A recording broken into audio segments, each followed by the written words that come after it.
देवालम्बोदर गिरिजानन्दना देवालम्बोदर गिरिजानन्दना पूर्ण करिसि मनोकामना पूर्ण करिसि मनोकामना देवालम्बोदर गिरिजानन्दना देवालम्बोदर गिरिजानन्दना रे मन भावन तव पति सेवन रे मन पावन तव पति सेवन विद्या द्यावी गजानना विद्या द्यावी गजानना देवालम्बोदर गिरिजानन्दना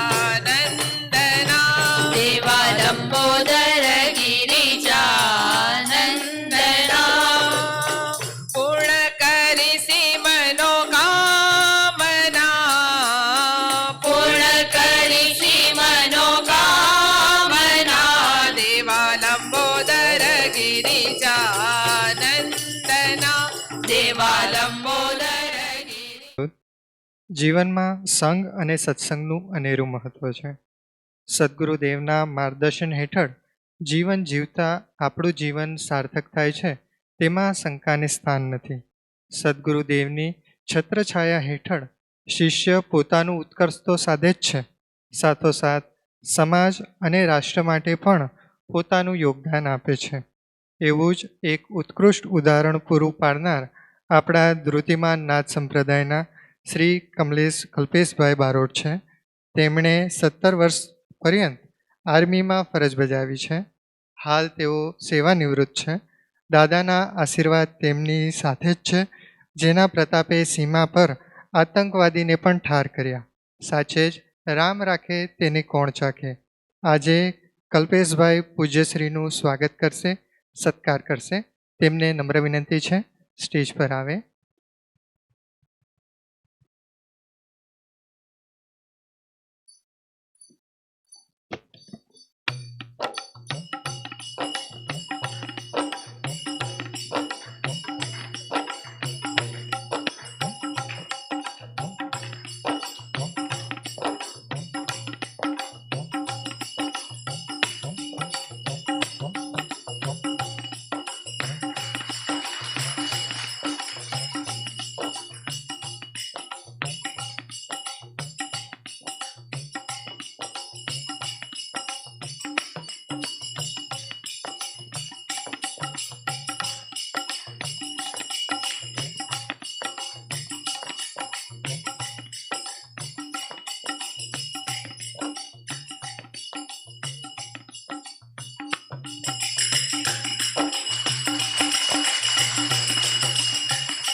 આજે શ્રદ્ધામય પુરુષાર્થનો નવો અંક પણ આવી ગયો છે, તો પૂજ્યશ્રીને નમ્ર વિનંતી છે તેના દર્શન કરાવે.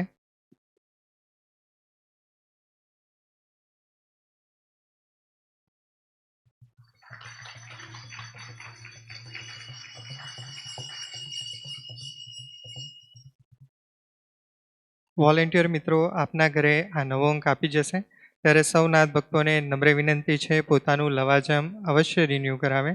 ફક્ત 100 રૂપિયા રાખ્યા છે, તો વહેલી તકે પોતાનું લવાજમ અવશ્ય રિન્યૂ કરાવે. બીજી એક અગત્યની જાહેરાત, પરમ પૂજ્ય શ્રી સાને દાદાના સમાધિ મંદિરનું નિર્માણ કાર્ય હવે શરૂ થઈ ચૂક્યું છે. તો આ તબક્કે તમામ નાથ ભક્તોને ફરી એકવાર નમ્ર વિનંતી છે, તન મન ધનથી આ ધાર્મિક કાર્યમાં આપણે સૌ કોઈ સહભાગી થઈએ. આવી તક વારંવાર મળતી નથી. આપણું શ્રદ્ધાનું સ્થાન એવા નવનાથ ધામમાં પોતાનું યોગદાન સૌ કોઈએ અવશ્ય આપવું જોઈએ.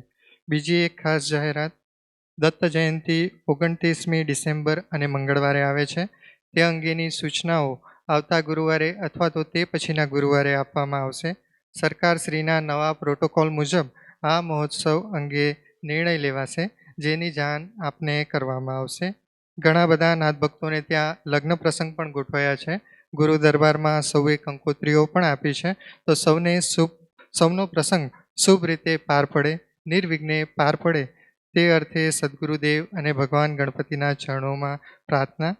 તો હવે આજના પ્રસંગે પૂજ્યશ્રીને નમ્ર અરજ છે કે પોતાની દિવ્ય વિચાર ગંગા પ્રવાહિત કરે. જય અવધૂત.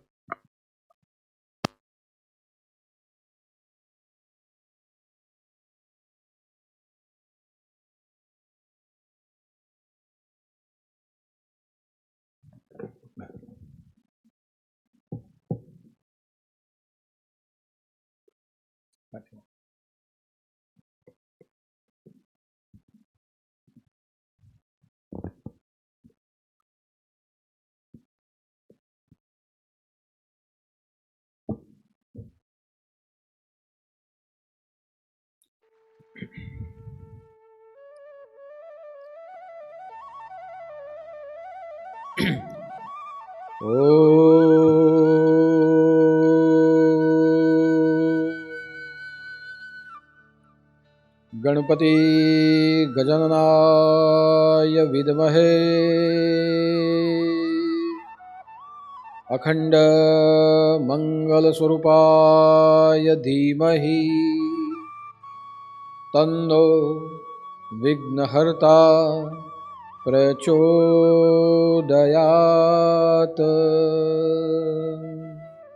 ओम चैतन्य श्री गणपति गजाननाय नमः.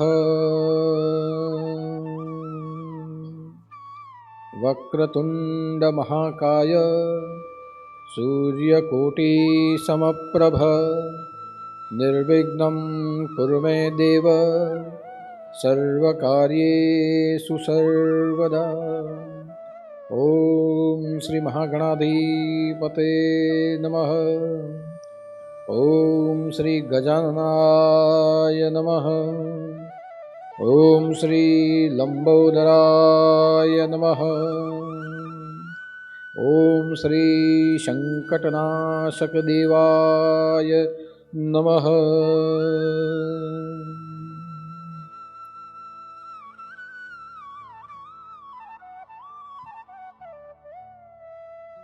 यहीं हम सबके जीवन में मंगल स्वरूप में उपस्थित, सदा शुभ स्वरूप में उपस्थित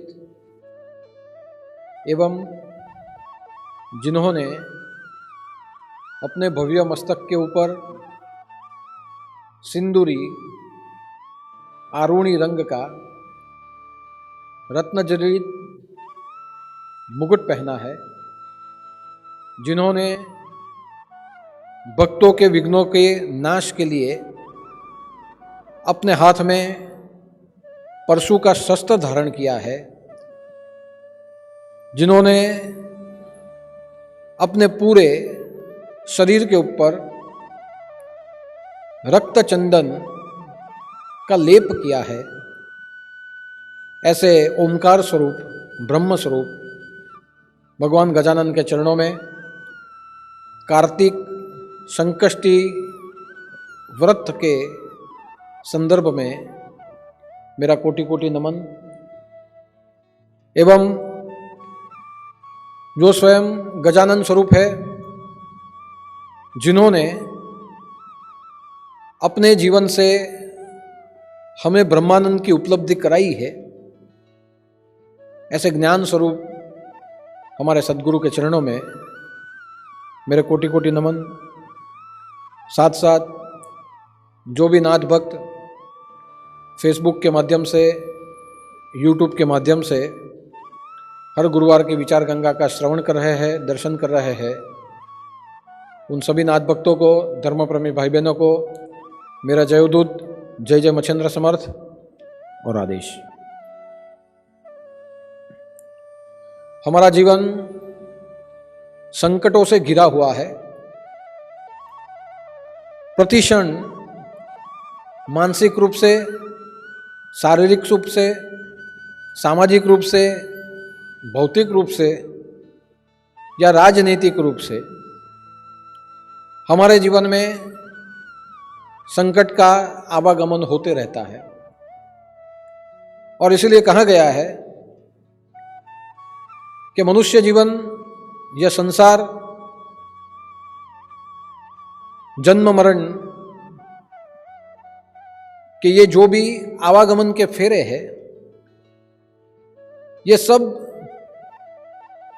दस्तूर भवसागर है, दारुण दुख देने वाला ये दुखों का सागर है। जो भी जीव यहां जन्म लेके आ जाता है, उसे अपने जीवन में सुखों से भी ज्यादा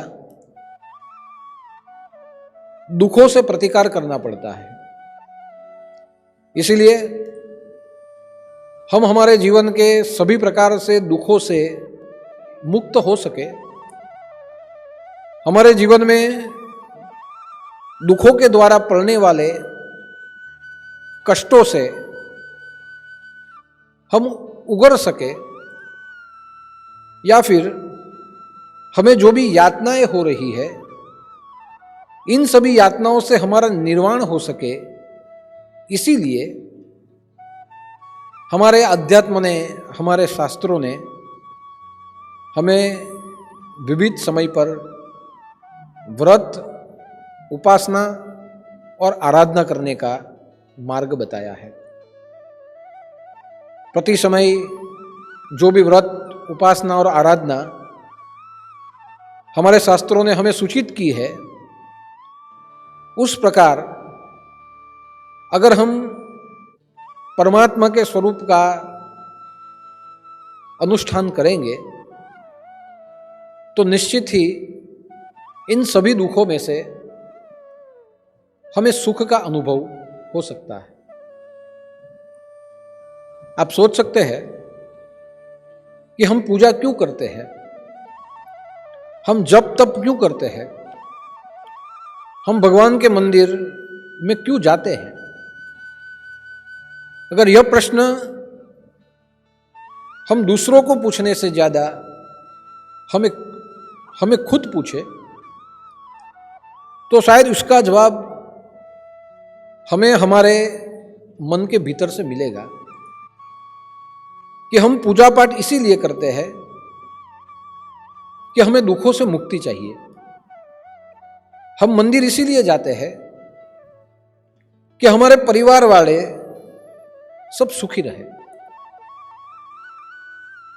हम हमेशा जप तप इसीलिए करते हैं कि हमारे जीवन में सुख और समृद्धि बनी रहे, जीवन में शांति हमें प्राप्त हो। यानी हम जो भी कुछ करते हैं उसके पीछे जो भी कारण है वो कारण है दुखों की मुक्ति। यानी हम जो भी पूजा कर रहे हैं, या पूजा किसी ना किसी हेतु से हो रही है, किसी ना किसी इच्छा से हो रही है, किसी ना किसी भावना से हो रही है। और जहां पूजा हेतु, इच्छा और भावना से हो जाए, यह पूजा सकाम पूजा कहलाती है। इसलिए हमारे अध्यात्म के ज्ञानी पुरुषों ने हमें कहा है कि परमात्मा की आप जब भी पूजा करो तो पूजा निष्काम भाव से होनी चाहिए। परमात्मा की जब भी आप पूजा करो तो पूजा शुद्ध भाव से होनी चाहिए। परमात्मा की जब भी आप पूजा करो तो वह पूजा में जो भी आपका संकल्प है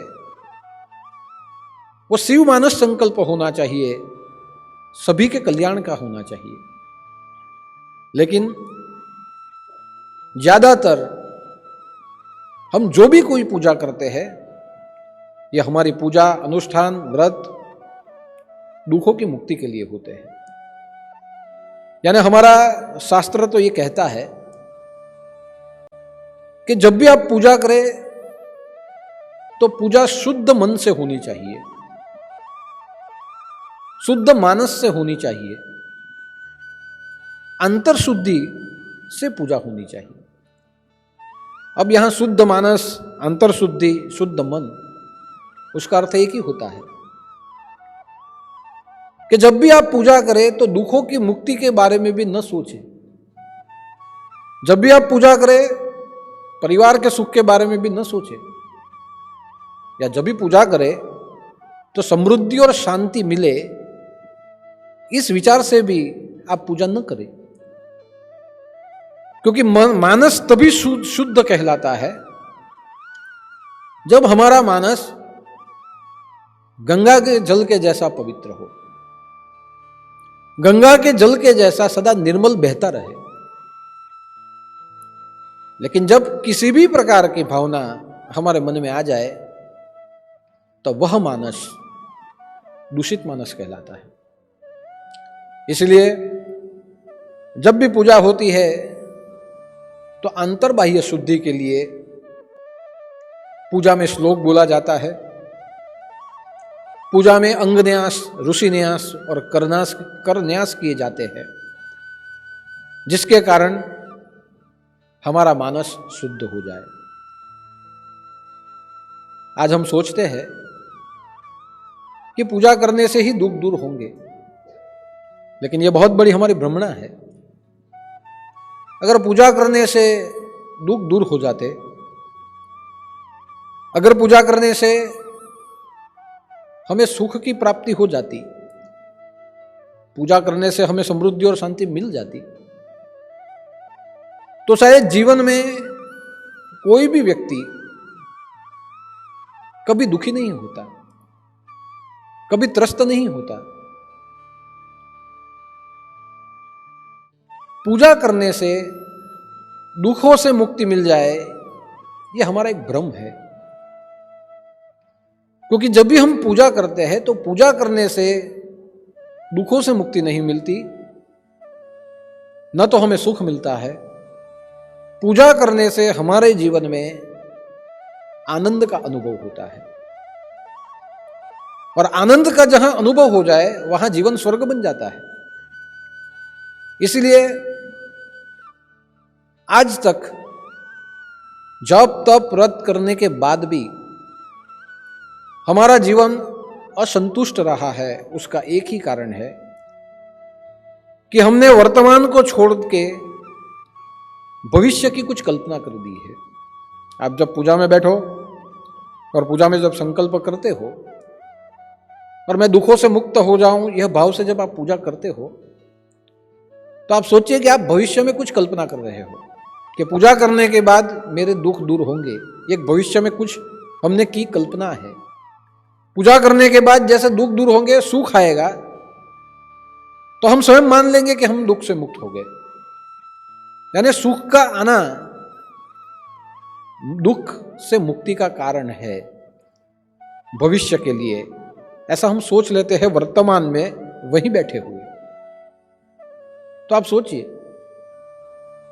कि वर्तमान में जहां आप बैठे हुए कुछ भविष्य के बारे में कुछ क्षण के लिए जब आप सोच लेते हो, भविष्य की कल्पना में आप विहर कर जाते हो, तब वर्तमान में जो भी है उसे आप छोड़ देते हो। भगवान के पूजा पाठ करते हुए स्वाभाविक है कि हमें अंतर से आनंद मिलता है। भगवान के पूजा पाठ करते हुए हमारा अंतर जागृत होता है, हमारे मन को संतुष्टि मिलती है, हमारे मन को समाधान मिलता है, सानिध्य मिलता है। लेकिन जब हम बैठे हैं और उस जगह दुख से मुक्ति और सुखों का आगमन जब हमने उस क्षण सोच लिया, तो आप सोचिए कि वर्तमान में हमने एक काल्पनिक भविष्य की कल्पना कर दी, और जहां वर्तमान में बैठे हुए हम काल्पनिक भविष्य में चले जाते हैं, वहां वर्तमान में अनुभवों को, निजानंद को हम अपने हाथ से छोड़ देते हैं। इसलिए जब भी आप पूजा करें तो दुखों की मुक्ति के बारे में न सोचें, सुखों की प्राप्ति के बारे में भी न सोचें। दुख और सुख जीवन में आते ही आते हैं। दूसरी बात कि जब भी हम दुखों की मुक्ति और सुखों के आगमन के बारे में जब हम सोचेंगे तो उतने समय हमारा मन जो परमात्मा के स्वरूप में लगा है, जो एक रूप हुआ है, वो मन वहां से विचलित हो जाएगा और हमारी जो भी कोई पूजा है वो पूजा सातत्य से पूर्ण नहीं होगी। इसलिए कहा है कि जैसे एक दोरे में अनेक प्रकार के पुष्प पीरों की एक माला बनती है, विविध पुष्प जहां एक हो जाए वहां एक माला हो जाती है और वह माला हम भगवान के चरणों में समर्पित करते हैं, भगवान के गले में पहनाते हैं। वो पहनाने के बाद परमात्मा का रूप सुंदर लगता है, लेकिन अगर धागे को निकाल दिया जाए तो सभी फूल, सभी पुष्प अलग अलग दिशाओं में बिखर जाते हैं। यानी कहने का तात्पर्य है कि यहां धागा ये हमारे समर्पण का भाव है। मन, बुद्धि, चित्त और अहंकार जहां एक जगह पे आके समर्पित हो जाए, ये धागा है। जहां सब वो समर्पित हो जाए वहां समझ लीजिए कि आपकी विविध प्रकार की भावनाएं एक जगह पे आके स्थिर हो जाती है। लेकिन जहां समर्पण कुछ क्षणों के लिए विचलित हो जाए वहां समझ लीजिए जैसे फूल अलग अलग दिशा में बिखर जाते हैं, वैसे आपकी भावनाएं बिखरती है और जहां भावना बिखर जाती है वहां पूजा, व्रत, अनुष्ठान ये परमात्मा के समीप नहीं पहुंचता। इसलिए दुखों की मुक्ति और सुखों की प्राप्ति से न सोचते हुए मैं मेरे वर्तमान में परमात्मा के सानिध्य में कुछ क्षणों के लिए जीवन जीना चाहता हूं, यह भाव से अगर आप सोचेंगे तो वर्तमान में ही दुख और सुख ये दोनों द्वंद्वों से, ये दोनों विरोधाभास से आप मुक्त हो जाएंगे। यानी मेरा तो ऐसा मानना है कि दुख की मुक्ति सोचने से वर्तमान का आनंद हमारे जीवन से चला जाता है। एक बार रविंद्रनाथ टैगोर बहुत छोटी उम्र में थे, तब अपने पिता के साथ दार्जिलिंग जा रहे थे घूमने के लिए।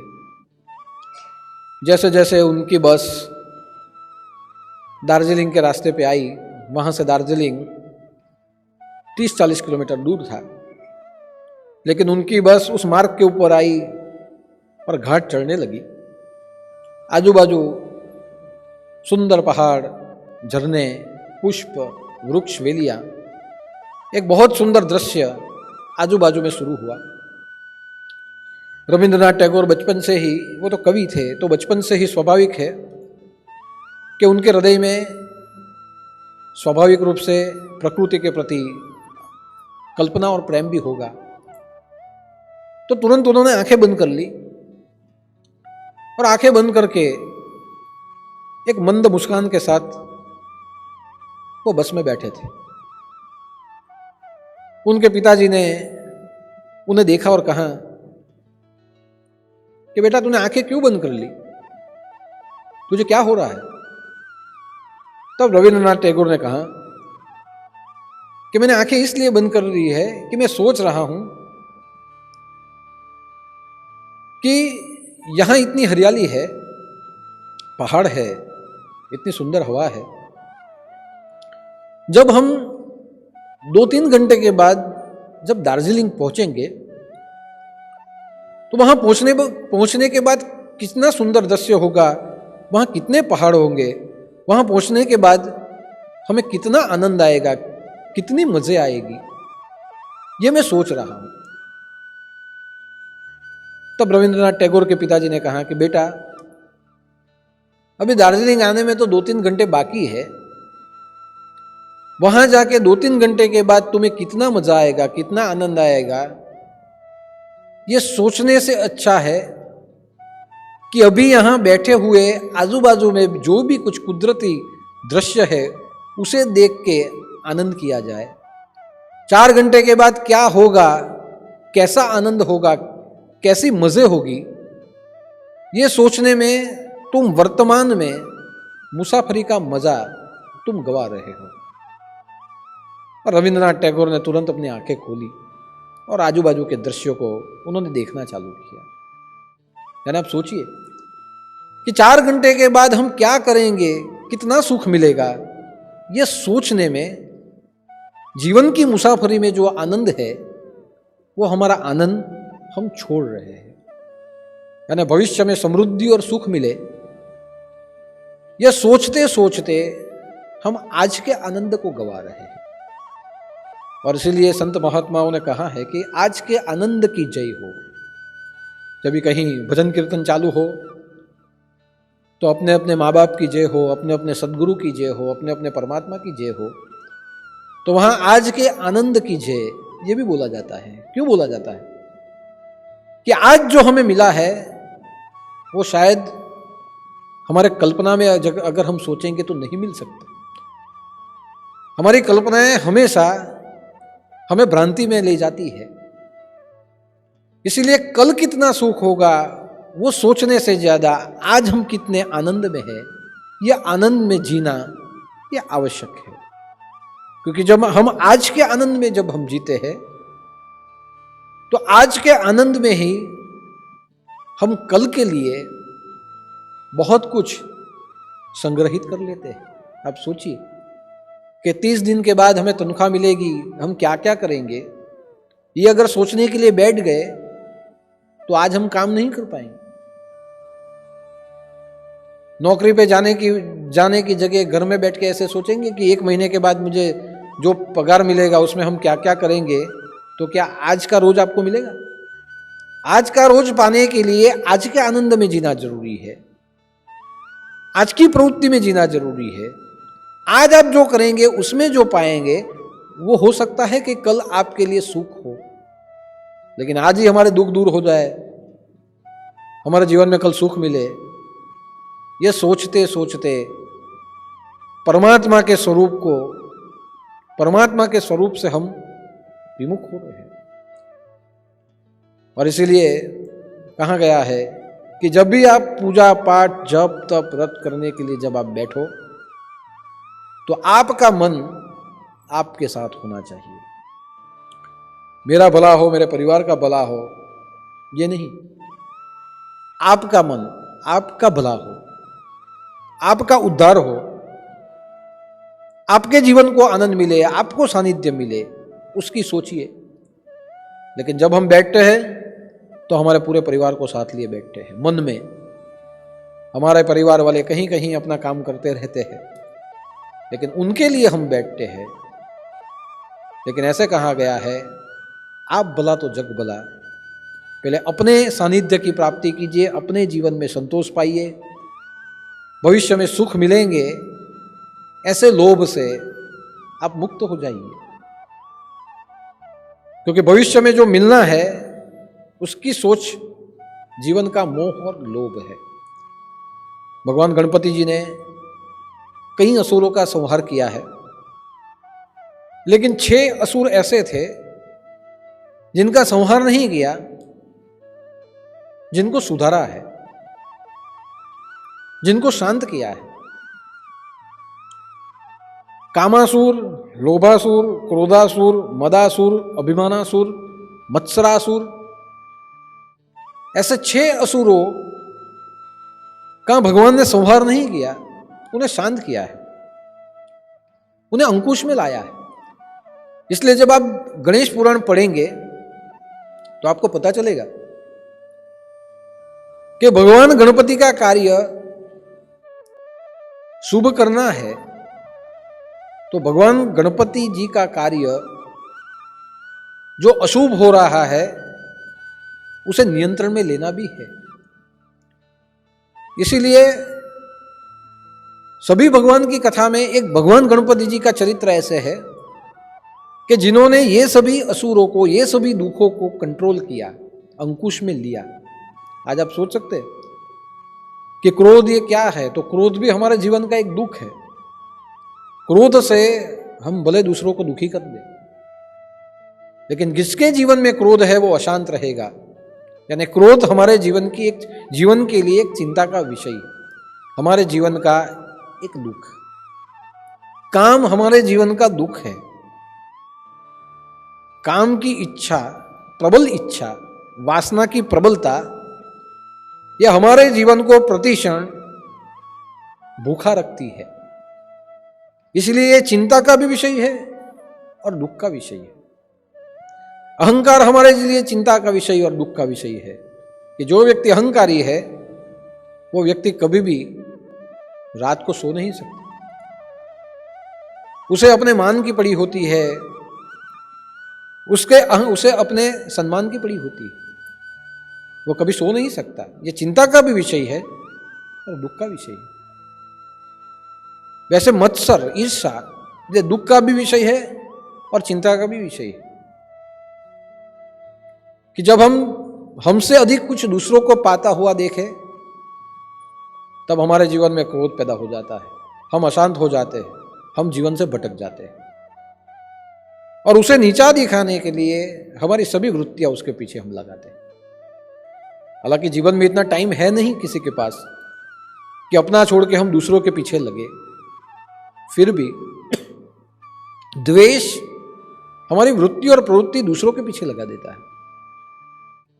एक बार हुआ कि एक पति और पत्नी शांति से अपने घर में सुखी समृद्धि से बैठे थे।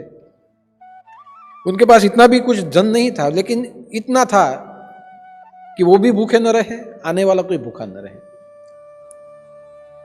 पुत्र परिवार था, सब था। अपने आंगन में झूला खाते हुए बैठे थे, दोनों मस्ती से आनंद की चर्चा कर रहे थे। उसी समय उनके सामने घर के जो पड़ोसी थे, उन्होंने उनके घर पे एक बहुत बड़ी महंगी कार, 4 पहिए वाली, उनके घर पे आके पार्क हुई। सोचा कोई आया होगा उनके घर पे। 2 मिनट देखा। अक्सर ऐसे होता है कि जिससे हमारी स्पर्धा हो, जिससे हमें द्वेष हो, वो अगर कुछ करे तो हमारा ध्यान कई घंटों तक उन पे ही रहता है। तो उन दोनों ने अपनी बातों को छोड़ के कौन आया है वो देखने के लिए अपनी आंखें लगा दी। दोनों की बातचीत बंद हो गई, कौन आया वो देखने लगे। महंगी गाड़ी आई है, लगता है कोई आया होगा कोई आया, मांगने के लिए आया होगा। 2 मिनट में महंगी गाड़ी से ड्राइवर का दरवाजा खुला, ड्राइवर की साइड का, और वहाँ कोई और नहीं निकला, जो पड़ोसी थे सामने रहने वाले, वही व्यक्ति वहाँ से निकले। वो निकले, सोचा अभी ये इनके पास ये कहाँ से आई, खुद चला के आए और बाहर निकले। सोचा किसी की घुमाने के लिए लाए होंगे। 2 मिनट में घर परिवार वाले सामने से आए, हाथ में हार था और पूजा का सामान गाड़ी की पूजा के लेके आए। देखा तो नारियल फोड़ रहे थे, पूजा हो रही थी। और सामने वाले महाशय ने आजू बाजू वाले को, सबको, वो जब वो सुन पाए, ऐसे कहा कि बहुत महंगी कार ली है, 50 लाख रुपए की कार ली है। ऐसे जैसे कहा, वैसे जो झूले पे बैठे थे उनके अंदर दुख पैदा हो गया। तुरंत अपनी पत्नी को कहा, देखो हम इतना करते हैं फिर भी भगवान हमारा करता है कुछ नहीं। हम इतना करते हैं, देता उनको है। हमने सबसे पहले धंधा शुरू किया था, हम सबसे पहले यहाँ आए थे, ये पीछे से आगे इतने आगे बढ़ गए। और हम इतनी पूजा पाठ करते हैं लेकिन मिलता उनको है। आज से पूजा पाठ सब बंद। पत्नी थोड़ी समझदार थी, पत्नी ने कहा जाने दो, अभी आज उन्होंने ली है, कल हम उनसे महंगी लेंगे। क्या महंगी लेंगे? उनके पास कार आ गई, हमारे पास सिर्फ मोटर कार है। उनके पास बड़ी गाड़ी आ गई, मोटर आ गई, और हमारे पास सिर्फ मोटरसाइकिल है। पत्नी ने कहा जो भी है, मोटरसाइकिल है, उनके पास मोटर आ गई, हमारे पास मोटरसाइकिल तो है। लेकिन पति ने तुरंत कहा जो भी है लेकिन हम तो वहीं के वही रहे। हमारे पास 2 पहिए, उन्होंने 4 पहिए ले लिए। पत्नी ने वापस समझाया कि हो सकता है भविष्य में हम भी लेंगे, लेकिन आज उनको देख के आपका मूड क्यों खराब कर रहे हो? शांति से बात कर रहे थे, आपका मूड तुरंत खराब हो गया। उनको देख के आप आपका मूड क्यों बिगाड़ रहे हो, क्यों दुखी हो रहे हो? अभी तक तो आप खुश थे। तो आप सोचिए कि कुछ समय सब बराबर चलता है, लेकिन अगर हम में द्वेष है और हमारे से समकक्ष व्यक्ति थोड़ा आगे बढ़ जाए तो उसी समय पे जो सुख है वो दुख में कन्वर्ट हो जाता है। यानी आप सोचिए कि जिस भगवान को आप याद करते हो दुख दूर करने के लिए, जिस भगवान को आप याद करते हो सुख मांगने के लिए, शायद हमारे सुख और दुख का कारण हमारे पास नहीं, हमारे सुख और दुख की दवा, मुझे ऐसे लगता है कारण उसका हमारे आजू बाजू वाले में है, दूसरों में। उन्होंने कुछ ज्यादा ले लिया तो हम दुखी, और हमने कुछ ज्यादा ले लिया तो हम सुखी। यानी सुख और दुख इसका कारण परावलंबी है, दूसरों में हम देखते हैं। दूसरों से ज्यादा हमें कुछ मिला हम सुखी, हमसे ज्यादा कोई ले गया तो हम दुखी। तो जहां हम सुख और दुख का कारण परावलंबी दूसरों में देखते हैं, तो आप सोचिए कि भगवान के पास सुख और दुख मानने से फायदा क्या होगा? जब तक सुख और दुख का कारण कोई दूसरे है हमारे लिए, तब तक सोचिए आप भगवान के पास आप कितनी भी पूजा पाठ करेंगे, जीवन में आपको कुछ नहीं मिलेगा। इसीलिए ये चिंता का विषय है, ये दुख का विषय है। हमारे जीवन में ये लोभ और मोह, ये दोनों दुख और चिंता के विषय है। मोह, किसी व्यक्ति में मोह लग जाए, मन विचलित, अशांत। कोई व्यक्ति हमसे दूर हो जाए, मोह विचलित, हम अशांत हो जाते हैं। किसी वस्तु में लोभ लग जाए, हम लालचू बन जाते हैं। तो ये सब दुख के भी विषय है, दुख के कारण है, ये सब चिंता के विषय है। इसलिए भगवान श्री गणेश ने लोभासुर को भी अंकुश में लिया था, मोहासुर को भी अंकुश में लिया था, और उनको अंकुश में लेते हुए उन्हें अपना भक्त बनाया, ताकि जीवन में ये जो भी विकृतियां है वो अच्छे लक्षणों में परिवर्तित हो जाए। आप सोचिए कि कल के सुख मिलेगा और आप पूजा करो, ये एक लोभ है। किसी लोभ में आप कुछ कर रहे हो, किसी प्रलोभन में आप कुछ कर रहे हो।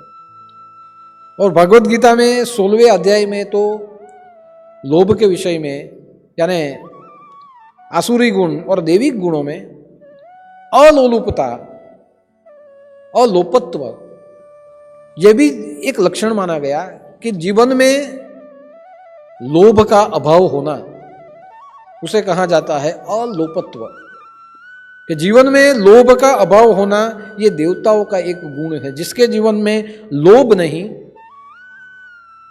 वो जीवन देवताओं के गुणों वाला जीवन है।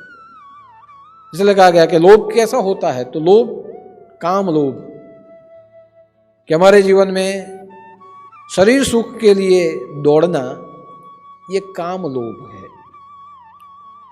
धन लोभ, धन के पीछे दौड़ना, ये धन लोभ। मान लोभ, मान प्रतिष्ठा मिले उसके पीछे दौड़ना, ये मान लोभ।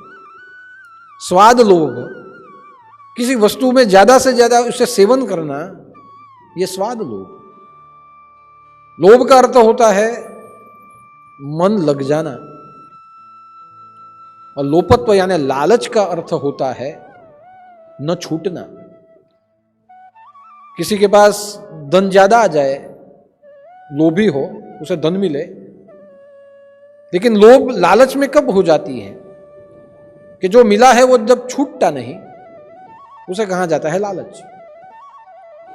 कि आपको मिल सब कुछ जाए मगर उसका त्याग ना हो पाए, उसे हम कंजूस बोलते हैं।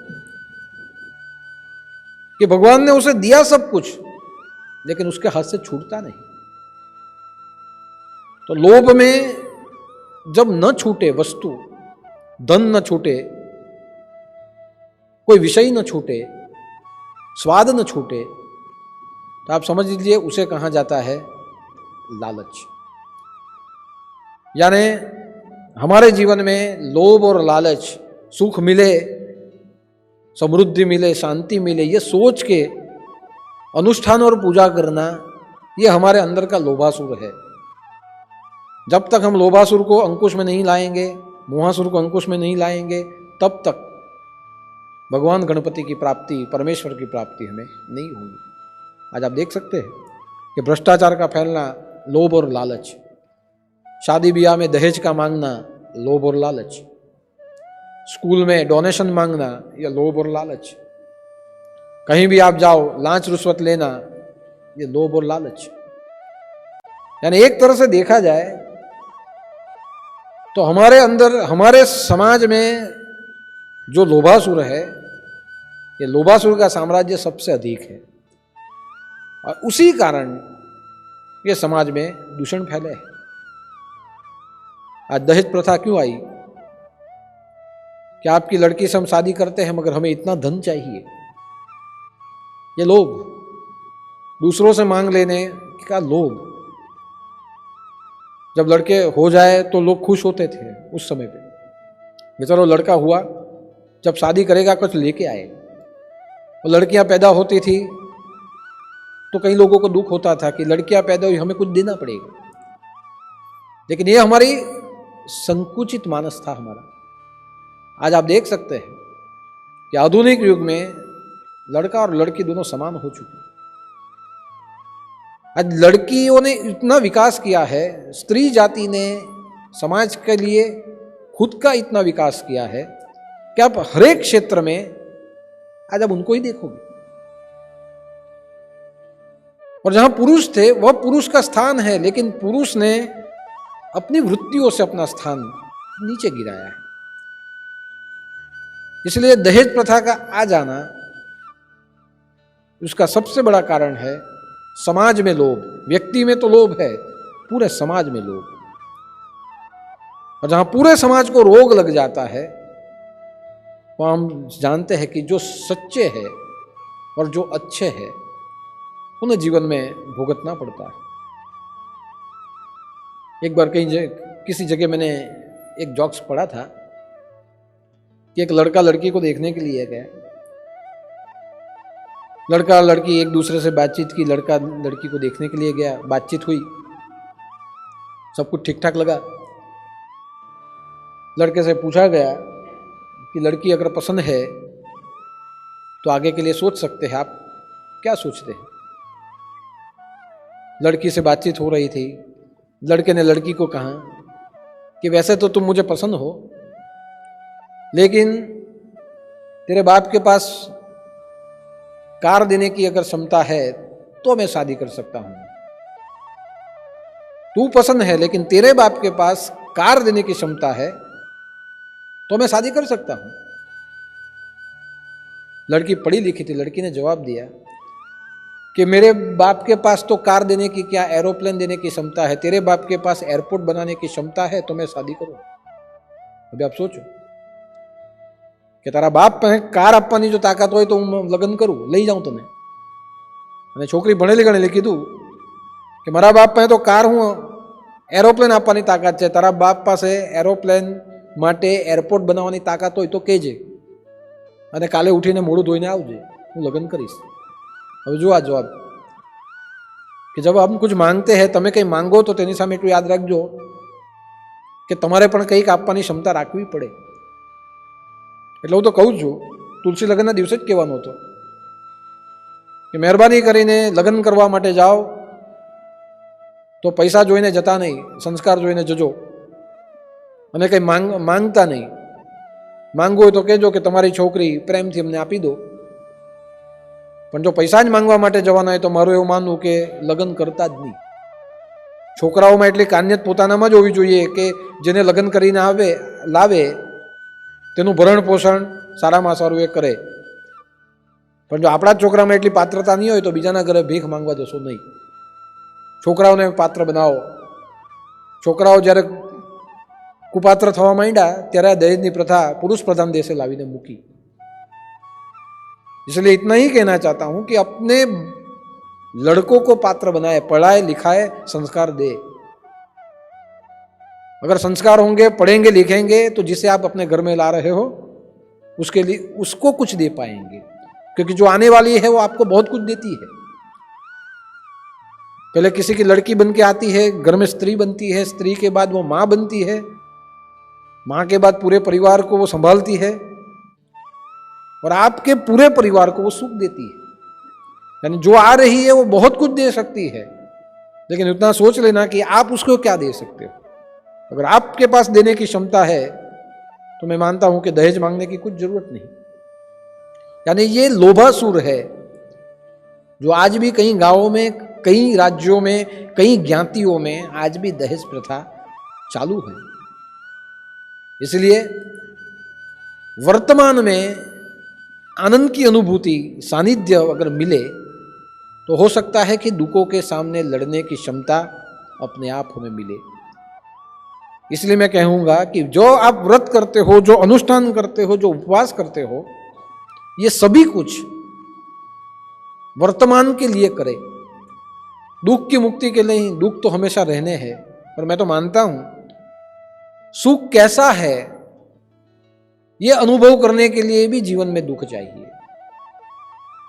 जीवन में धूप का अनुभव होगा तो छांव के, जब आप छांव में आएंगे तो छांव कैसी है वो भी आपको समझ में आएगी। यानी छांव की कदर होगी अगर धूप में चलेंगे तब। यानी जीवन में दुख आएंगे तो जो भी बाद में सुख मिलेगा उसे पचाने की क्षमता आप में आएगी। यानी भगवान से ऐसी प्रार्थना हम करते हैं कई बार कि भगवान मुझे दुख मिला तो चले, मेरे बच्चों को मत दुख देना। मैं तो इतना जरूर कहूँगा, ऐसा भी मत मांगिए, हमें जो मिले उससे उतना मत दीजिए, लेकिन थोड़ा उन्हें भी दुख देना, ताकि उनको भी जीवन में जब सुख आए तो सुख में अभिमानी न बन जाए, सुख में विचलित न हो जाए। आए हुए सुख को जीवन में आनंद के रूप में परिवर्तित करने की क्षमता उनमें आए, ऐसी प्रार्थना करना। यानी बच्चों को भी थोड़ा दुख जीवन में देना, ताकि उन्हें पता चले कि सुख कितनी मेहनत के बाद हमें मिलता है। सुख के स्वाद को चखने के लिए दुख अनुभव चाहिए। जब बहुत कुछ आप तीखा खा लो तभी मीठा खाने की इच्छा होती है, और जब वो मीठा है तो उसकी कदर भी होती है। ठीक वैसे ही थोड़े दुख जीवन में आएंगे तो स्वाभाविक है कि सुख हमारे जीवन में स्थिर हो पाएगा। और इसलिए भगवान गणपति जी ने इन 6 को भी कंट्रोल में किया। बहुत समय पहले जब भगवान शंकर और पार्वती जी कैलाश में बैठे थे, वहाँ कुबेर आए, धनपति कुबेर। और कुबेर आए, भगवान शिव को प्रणाम किया। जैसे पार्वती जी के पास गए, उस दिन पार्वती जी ने 7 श्रृंगार सजा सा 16 श्रृंगार माता पार्वती सजी हुई थी। उनको देखने के बाद उनका मन थोड़ा विचलित हुआ, काम भाव जगा कि इतने मेरे धन से मैं पार्वती की प्राप्ति कर लूँ तो शिव के पास क्या है। कुछ ऐसा दिमाग में सोचा, जो आप सोचते हो वो आंखों के द्वारा दिखता है। माता पार्वती तुरंत उनके भावों को समझ गई। माँ ने तुरंत कहा कि तुम मेरे पास आज आए हो, कुछ और भाव से आए हो, कुछ और सोचते हुए आए हो, मेरे प्रति तुम्हें लोभ जगा है, जाओ मैं तुम्हें श्राप दे दूंगी। तुरंत कुबेर जी ने क्षमा मांगी। लेकिन उस समय जब कुबेर जी थरथर कांपने लगे तो उनके अंदर से एक आविर्भाव के रूप में एक लोभासुर नाम का राक्षस प्रकट हुआ। और वो लोभासुर नाम का राक्षस वहां प्रकट हुआ और पूरे भूमि में घूमने लगा। उसे किसी ने नहीं स्वीकारा। वो शुक्राचार्य के पास गया। शुक्राचार्य जी को कहा कि मैं कुबेर का पुत्र हूं और मुझे कोई स्वीकार नहीं रहा, मैं क्या करूं। शुक्राचार्य ने कहा जाओ जंगल में ओम नमः शिवाय का जप करो, शिव की प्राप्ति करो, तुम्हें जीवन में सुख समृद्धि और वैभव मिलेगा। लोभासुर तप करने लगा, हजारों साल तप किए। भगवान शिव प्रसन्न हुए और भगवान शिव ने कहा मांग, तू जो मांगे दे दूं। उसने कहा मुझे त्रिभुवन का साम्राज्य चाहिए, मुझे प्रतिष्ठा चाहिए, मुझे धन चाहिए, मुझे सब कुछ चाहिए। शिव ने आशीर्वाद दिए। जैसे लोभासुर को आशीर्वाद मिले, लोभासुर अपने बल का उपयोग सबको जीतने में करने लगा। पहले पृथ्वी जीती, पाताल जीता, इंद्र के ऊपर चढ़ाई की, इंद्रपुरी जीती, मानो स्वर्ग जीता उसने। स्वर्ग जीत लिया, सभी देवता भाग गए, यज्ञ यागादि बंद हो चुके, असुर का भोग विलास शुरू हुआ। भगवान विष्णु लोभासुर से युद्ध करने के लिए रण मैदान में आए। लोभासुर से युद्ध हुआ, लेकिन भगवान विष्णु परास्त हो गए। थोड़े समय के बाद वापस विष्णु आए, वापस युद्ध हुआ, वापस परास्त हुए। लोभासुर ने सोचा सबको मैंने परास्त किया, लेकिन बार बार विष्णु लड़ने के लिए आ रहे हैं, तो विष्णु को शक्ति देता कौन है? बाद में उन्होंने जाना कि विष्णु तो शिव के भक्त है और शिव की कृपा से विष्णु मेरे सामने लड़ने के लिए आते हैं। तो क्यों ना मैं एक काम करूं, शिव से युद्ध करो और शिव को परास्त कर दूं। उन्होंने अपने गुप्तचर को भेजा कि जाओ भगवान शिव के पास और जाके उन्हें कहो कि मैं युद्ध के लिए आ रहा हूं। भगवान शिव ने अंतर्ध्यान करते हुए समाधि में जाके देखा कि लोभासुर को तो मैंने ही वरदान दिया है और मैंने ही कहा है कि जाओ तुम त्रिभुवन में जीत पाओगे। अब मेरे वरदान को मैं कैसे तोड़ पाऊं, और मेरा ही उसके ऊपर प्रभाव होगा। भगवान शिव ने सोचा कि मैं उसे हरा नहीं पाऊंगा, इसलिए भगवान शिव अरण्य में चले गए और वहां तप करने के लिए बैठे। अब आप देखिए कि जिस लोभासुर को वरदान मिला था, वही लोभासुर जिसे शिव ने वरदान दिया था, वही शिव के सामने लड़ने के लिए चला।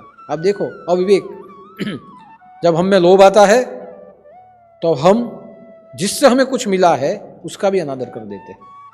हमें मोह आता है, लोभ आता है, क्रोध आता है, द्वेष आता है, अहंकार आता है, तब हम माता पिता और गुरु का अनादर करते हैं। जिनसे हमें जीवन और जन्म मिला है उसका भी हम अनादर करते हैं। हम हमारे ग्रंथों का अनादर करते हैं, हमारी संस्कृति का अनादर करते हैं। आज धर्म परिवर्तन हो रहा है किसके ऊपर? लोभ के ऊपर, कि हम इतना देंगे, आपको नौकरी देंगे, पैसा देंगे, परिवर्तन कर लीजिए, और लोभ में परिवर्तन होता है। आप सोचिए, लोभासुर में भी अविवेक आया, जिसने उसे बनाया था उसे मिटाने के लिए वो चल पड़ा। भगवान शिव अंतर्ध्यान होके अरण्य में तप करने के लिए गए। रौण्य ऋषि थे। उस ऋषि ने सोचा कि अब मुझे कुछ करना पड़ेगा। उन्होंने तप किया, भगवान गणपति जी की वंदना की। भगवान गणपति जी वहाँ प्रकट हुए और कहा कि बोलिए क्यों मुझे याद किया? क्योंकि जब सुर नर मुनि जन मुझे पुकारते हैं तब मैं आता हूँ। यानी अकेले देवता पुकारने से मैं नहीं आता, मुनि और जन जब मुझे पुकारते हैं तब मैं आता हूँ। क्या आपत्ति हुई? तो देव ऋषि ने उन्हें कहा कि ऐसे ऐसे हुआ है और भगवान शिव भी चले गए, अब आप ही कुछ करें और लोभासुर का वध करें।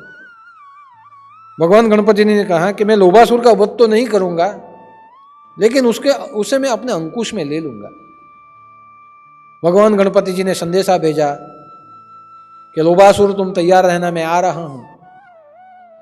अगर तुमने शरणागति नहीं स्वीकारी तो यह दुनिया से मैं तुम्हें भस्म कर दूंगा। लोभासुर शुक्राचार्य के पास गए। शुक्राचार्य ने तुरंत कहा कि तुम सबसे जीत पाओगे, लेकिन गणनायक भगवान गणपति पूरी सृष्टि के देवता है, इससे तुम नहीं जीत पाओगे। अगर तुम्हें अपना साम्राज्य इस संसार में बना के रखना है तो लड़ना नहीं है, संधि कर लो, सानिध्य स्वीकार लो, तो तुम दूसरे रूप में भी संसार में अपना सानिध्य बना पाओगे। पूरी कथा का गान हुआ और लोभासुर सामने से भगवान गणेश जी के पास आया और कहा कि मैं जो मैं जीता हूं वो मैं देने के लिए तैयार हूं, लेकिन मेरी प्रार्थना है यह दुनिया से मेरा नाश न हो, मुझे जीवन में कहीं ना कहीं जगह मिले। और भगवान गणपति जी ने उसे अपने शरणागत किया और लोभासुर को नियंत्रण में किया। अब आप सोचिए कि लोभासुर को जो नियंत्रण में किया, उसका नाश नहीं किया, उसे शांत किया। ये लोभ संसार से गया नहीं, लेकिन लोभ कहां हुआ? वस्तु में चला गया। मोह को अंकुश में किया, मोह व्यक्तियों में चला गया। अभिमान को कंट्रोल में किया, अभिमान प्रतिष्ठा में चला गया। काम को कंट्रोल किया, काम हमारे भीतर कामाग्नि बन के बैठ गया। ईर्षा को नियंत्रण में किया, ईर्षा हमारे स्वभाव के अंदर परिवर्तित हो गई। और इसीलिए कहा गया गणनायक कि पूरी दुनिया में भगवान गणपति ने सबका स्वीकार किया, और ये सभी असुर न बनते हुए दुर्गुणों के रूप में कहीं ना कहीं जाके निवास कर बैठे। और इसलिए इन्होंने जहां जहां निवास किया है वहां वहां उनको निकालने के लिए, उन्हें शांत करने के लिए, उन्हें सुधारने के लिए हमें जप तप और अनुष्ठान की जरूरत पड़ती है। ये संकष्टी जैसे व्रत करने की पूजा जरूरत पड़ती है। संकष्टी का अर्थ ही होता है संकट मोचन, यानी लोभ करने से जो संकट आना है, मोह करने से जो संकट आना है, क्रोध करने से जो संकट आना है, ये सभी संकट भगवान गणपति की वंदना करने से दूर हो जाते हैं। इसलिए हमें व्रत करने चाहिए, अनुष्ठान करने चाहिए, भगवान श्री गणेश की संकष्टी करनी चाहिए, जो करने से हमारे भीतर में ये जो सब कुछ है वो अंकुश में रहे, हमें अच्छे कार्य में वो सहयोगी बने। इसीलिए ये संकष्टी की पूजा की जाती है कि आए हुए संकट का शमन यही निवारण है संकट से उगरने का, जो मंत्र ने, साधना ने, हमारे गुरु कृपा ने हमें बताया है। तो आज के दिन भगवान श्री गणेश के चरणों में संकष्टी के पर्व पर एक बार नहीं अनेक बार, बार बार हमारा मस्तक झुका के हम प्रार्थना करते हैं कि लोभासुर, क्रोधासुर, मदासुर, जो भी सुर हमारे अंदर है वो अंकुश में हो, वो शांत रहे, हमारे जीवन में उनका सहयोग हमें मिले अच्छे कार्य के लिए। ऐसी कृपा हमारे जीवन पर करिए और सदा हमें हमारे जीवन में आने वाले विघ्नों को दूर कीजिए। हमारे जीवन में शुभ प्रसंगों का निर्माण होने की शुरुआत हुई है तो सदा हम सुखी रहे, ऐसी कृपा कीजिए। मंगल भवन और अमंगल का हरण कीजिए। संकट मोचन देव के रूप में हमारे जीवन को सानिध्य दीजिए। भगवान श्री गणेश जी के चरणों में ओम गम गणपते 21 बार बोलते हुए हम प्रार्थना करते हैं।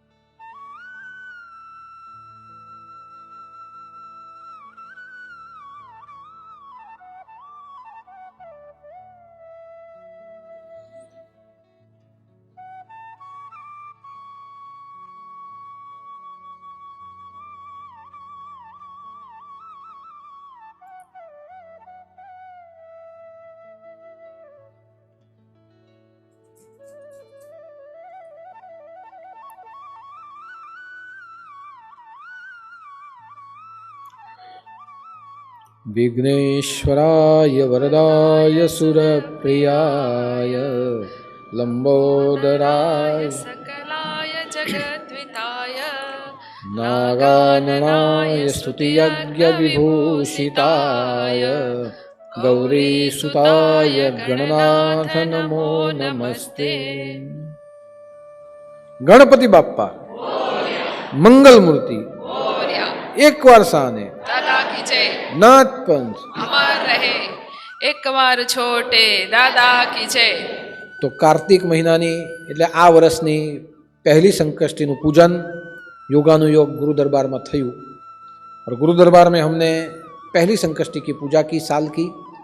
और सभी भक्तों के लिए मैं इतनी ही प्रार्थना करता हूँ, सब सुखी रहे, सब तंदुरुस्त रहे, सबके जीवन में भगवान गणपति की कृपा रहे।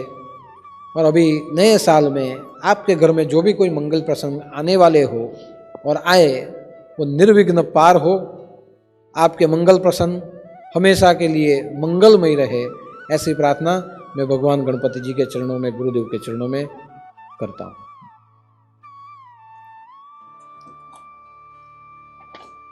दूसरी बात कि भंडारे में सीधे अन्न के रूप में योगदान आया है।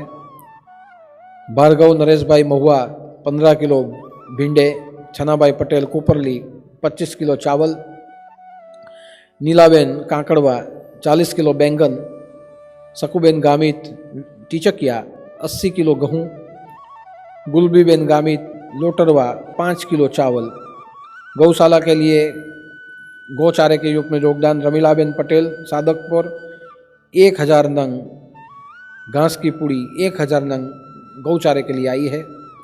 दूसरी बात कि दत्त जयंती 29 दिसंबर 29 दिसंबर मंगलवार को है, लेकिन लॉकडाउन के चलते अभी कुछ हमने प्रोग्राम के लिए सोचा नहीं है। नई एसओपी आएगी 15 तारीख के बाद, उसके बाद क्या प्रोटोकॉल होंगे, कोरोना का प्रभाव किस तरह से आगे होने वाला है और हो रहा है वो देखेंगे, और उसके बाद दत्त जयंती के लिए प्रोग्राम का कुछ आयोजन होगा। यानी अगले गुरुवार या उसके बाद के गुरुवार पर दत्त जयंती हमें कैसी मनानी है, उसके विषय में जो भी कुछ निर्णय लिया जाएगा वो मैं आपको सूचित कर दूंगा।